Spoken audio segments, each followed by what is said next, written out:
ব্রাজিলের তিনজন তারকার মিলন মেলায় তৈরি হচ্ছে ব্রাজিলের ভয়ঙ্কর আক্রমণ ভাগ। হ্যাঁ দর্শক, কে কে সেই তরুণ বিস্তারিত জানুন পুরো ভিডিওতে। ব্রাজিল ফুটবল মানে আক্রমণাত্মক খেলার এক অন্যান্য ইতিহাস।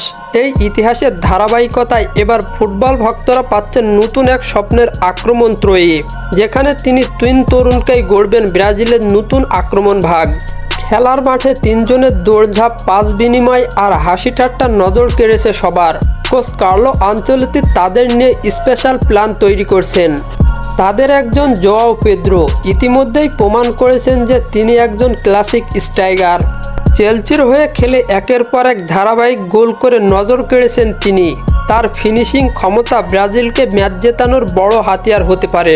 অন্যদিকে সাভিনো একজন বহুমুখী উইঙ্গার, বাম কিংবা ডান দুই দিকেই সমান পারদর্শী। তার গতি এবং ড্রিবল প্রতিপক্ষ রক্ষণের জন্য দুঃস্বপ্ন হয়ে দাঁড়ায়।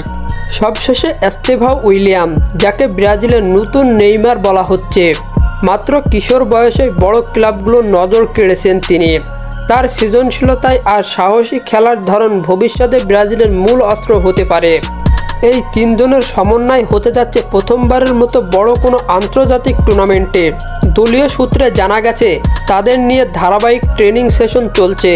তাদের বোঝাপড়া বাড়াতে অনুশীলনে বিশেষ ড্রিল করানো হচ্ছে।